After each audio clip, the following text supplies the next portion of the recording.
I'm Lynn Vieira, and I'm here with Ellen Ogden, kitchen garden designer, and we're going to learn today about container gardening. I have this beautiful whiskey barrel that I bought that not only is beautiful to look at, but kind of smells really good. So, but I don't really know how to go about attacking it, how many plants that should go in there, how the drainage works or anything like that. So Ellen is going to show us. Yes. Well, the bigger the container, the better, because it means that it won't dry out as quickly. If you were using small pots, you'd be out there with the watering can every 5 minutes. So this is great. So we're going to fill these barrels with some really nice soil for our plants to grow in.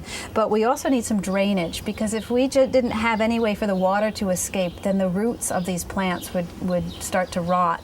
So you can use pebbles or stones or repurposed broken pottery, whatever you want to use in the container. And then we're going to fill it up with some nice compost and some nice soil. So Ellen, what do we have here? Well, you have some good soil. And you have some pure compost. It's nice to combine the two. If you had just compost, it would create too much nitrogen for these herb plants. Herbs actually are one of those plants that really like to be a little bit starved for nutrition in the soil.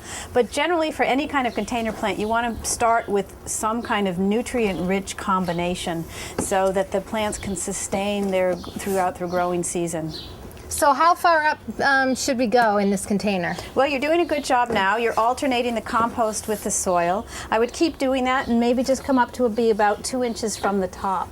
Okay, I'm on it. All right, so is enough soil in here? It's fabulous. It's wonderful. Cool, Great. Looks nice and rich. So now we're going to place the plants before we plant them. And you want to have some idea of how much space the plant is going to need when it grows to full size, and a little bit about the height, because you want to have something tall in the center or tall in the back and short in the front. So this is a rosemary plant. I think we should put that right in the center, don't you? Okay, yeah, that'll get tall but won't go out much, right? And this is thyme, so we're going to have that on the edge over there. Nice. Little sage over here. This is a lemon balm, and this can get to be quite a big plant, so let's put that in the back. And then we have some purple basil here, and these are in 6-packs, so we're going to maybe put them around the edges like this to bring some color in. Okay. I love this purpley color with the greens. It's nice, isn't it? Yep, love it. So how's that look? Good? Love it. Oh, good. Let's get it planted. Okay. So how deep down do you need to dig, or does it just enough to cover it? Well, you don't want to push it down like that. Really, you really want to do is dig a little trench and place it in, and then kind of press the soil around the edges. You don't want to cover the bottom stem right there, but just make sure it's secure. And that's flopping over a little bit.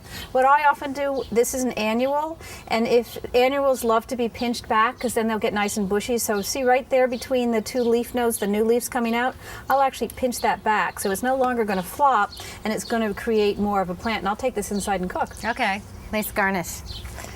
Now for these can go directly. Do you plant them directly, or do you take them out? No, I would take them out. Okay, these are a nice natural fiber pot, which is so much better than the plastic. You know, there's so much plastic that's generated from the garden nursery business, and a lot of it is not recyclable. So it's wonderful when you see plants growing in the fiber pots.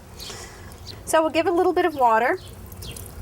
Herbs really like it dry, so you want to let the soil dry out in between watering. You've got to remember they grow in the Mediterranean, where they like the dry, hot soil. So they're not very fussy. And what's really nice about planting herbs in a container garden is that they can be fairly close together. They actually like being close. So this is just going to fill out to be a lovely mound of aromatic herbs for your cooking. Perfect. Thank you, Ellen. I'm so excited. You're welcome. There you go, container gardening.